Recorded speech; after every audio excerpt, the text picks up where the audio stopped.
Hi everyone, hope you are doing well from wherever you are watching this channel, depending on your time zone. Now, yesterday, the ODM leader Raila Odinga had his colorful event at Kasarani, where he finally accepted the endorsement from his supporters to go and vie for the presidency in 2022. And after that event, we have people who have been giving their comment. And Senator Millicent Omanga, who is actually nominated on a Jubilee Party ticket, went ahead to give her comment. And this is what she posted on her Facebook page. At the end of the day, the hype and braggadocio is over. Back to wananchi. Don't be wooed by the presentation, pomp and color. The elephant in the room is, in whose hands are you safe? We all know the answer. Hashtag Hustler Nation, hashtag Mama Miradi. That is Millicent Omanga, who is a close ally to the Deputy President William Samoei Ruto, and she wants to vie for Nairobi senatorial seat on UDA ticket. Now, Senator Millicent Omanga generally is reacting to Raila Odinga's event of yesterday at Kasarani. So Raila Odinga is the person in question here. And seemingly Omanga is suggesting that Kenyans are only safe in one William Samoei Ruto's hands in 2022. And therefore, on this Punchline today, I want us to use this opportunity to check the fact from what Senator Millicent Omanga is saying here. But before we go deep into that, a quick reminder. You might be watching this channel, but you have not yet subscribed. So my humble request, please consider subscribing so that another time, once we release a video like this one, you will always get notified. Again, to all our channel subscribers and anyone who drop comment, I must say thank you so much for your unconditional support.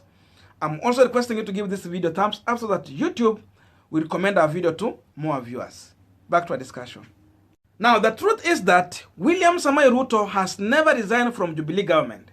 Therefore, he's still the Deputy President of the Republic of Kenya. And every time Ruto has got outside there to go and campaign, he has always taken credit from the achievement of Jubilee government. That is the manifesto is campaigning on. And therefore, he needs to take also responsibility from all the failures of Jubilee government. We have Raila Odinga here, who is not taking credit from Jubilee all the way from 2013 up to 2017, as we are speaking, even up to now. And therefore, before the people in Western region, I'm coming there, the farmers, sugarcane farmers, answer the question, in whose hands are they safe? The people in Nyanza region who are sugarcane farmers, before they respond to question, in whose hands are we safe? They should be asking themselves, what is the status of sugarcane industry in Western and the Nyanza region at large? And Ruto being the Deputy President of the Republic of Kenya, what role has he played into that issue? Because look here, he has Duale, who was the majority leader in the National Assembly, in UDA. He has Kipchumba Murkomen, who was the majority leader in the Senate, in UDA. And all of these people have been there when everything has been happening on the ground. He has also always come out to brag about numbers. So therefore, in terms of members of parliament and senators, William Ruto has the numbers. So what value has he added to the sugarcane industry in this region? Look at this. Miwa ya wakulima yote ni miwa imeishi kwa trakta juu zaidi ya wiki moja, siku mbili, wengine siku tatu, wengine siku 4. Hii ni miwa ingepelekwa Kibosi imekufa. Sasa imeletwa West Kenya Weighbridge. Trakta zimejaa hapa. Ukiangalia ng'ambo hiyo ina matrakta yote mpaka kule mbele. Hakuna mahali pa kuweka miwa, ingine imekauka, wakulima wameambiwa miwa itarudishwa kwa mashamba imwakwe huko. Viongozi wametoroka wakulima, hakuna hata mmoja amesimama na wakulima watetea hawa wote. Kalia shida yote. Watu wameishi hapa zaidi ya wiki moja.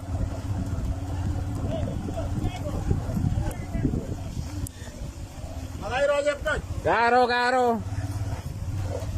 Shida hiyo trakta pande ya barabara. Saidi ya trakta 200. Now that is the reality status on ground of sugarcane farmers in Western region and Nyanza at large. And the question these people from Nyanza and Western should be asking themselves, or they should be aware, is that in 2013, when they were forming the government, William Ruto is on ballot in 2022. But during that time, he had a half of the cabinet. And they had numbers. Raila did not have people in cabinet. He did not have numbers in the National Assembly or Senate. So Ruto, who had numbers, what value or influence did he bring to Western region and the Nyanza at large in terms of sugarcane farming? Did he add value or he reduced the value? Did they brought destruction or they brought progress to what these people had? That is the real question on ground. Look at Mumias Sugar and all those other companies. They are all dying. Farmers have now lacked where to sell their product. Mtu anapanda miwa, unashinda utapeleka wapi? Sasa hata miwa inakauka, inakuwa kuni. That is how the Western and Nyanza region economy is dying. And remember, this is part of the backbone economic in Western region and Nyanza at large. Instead, what happened on the ground is that, in my own thinking, these people went ahead to destroy the sugar industry in Kenya so that they will get an opportunity to do the importation of sugar, because sugar has been a hot cake, the easiest sell. So kill, and then get a chance to import and become billionaires. That is really what has happened in Jubilee government. And therefore, Ruto should be answering this question because he's on ballot and is part of Jubilee. He's taking credit from Jubilee achievements. Sasa watu wa Western region and Nyanza at large, in whose hands are you safe with your economy in terms of sugarcane farming? Now, the other time we had the issue of the Aror and the Kimwerere Dam scandals. Raila Odinga came out to question the corruption that was going on. Then, our deputy president came out strongly to defend the corruption activities within that project. And for him, he was clear that the money in question was only 7 billion, which has already been secured through the bank. And as we are speaking now, what is the status of the Aror and the Kimwerere Dam? What is the status now? Now, Kenya will pay billions of money to that company, and there will be no achievement on the ground. And who defended? Who questioned? Look at this. We've heard, for example, that the government has lost 21 billion in Kimwerere and Aror Dam, which is a flat lie.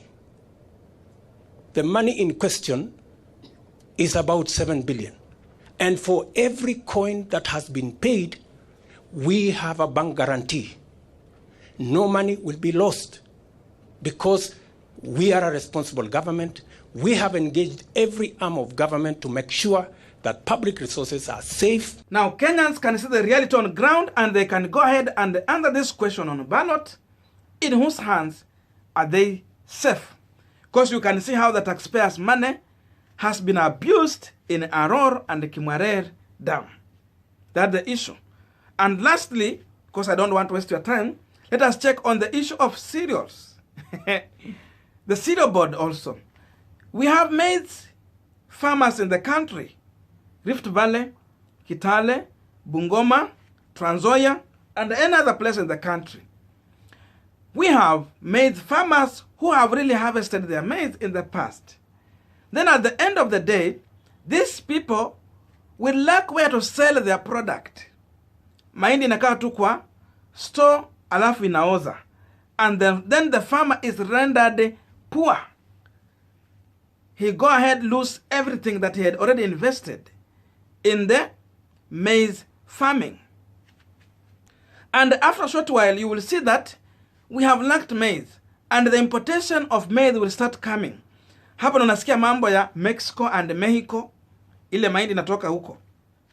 So these people cleverly destroy the maize farming in the country so that they will get an opportunity to go and do importation of maize, and in return they will have billions.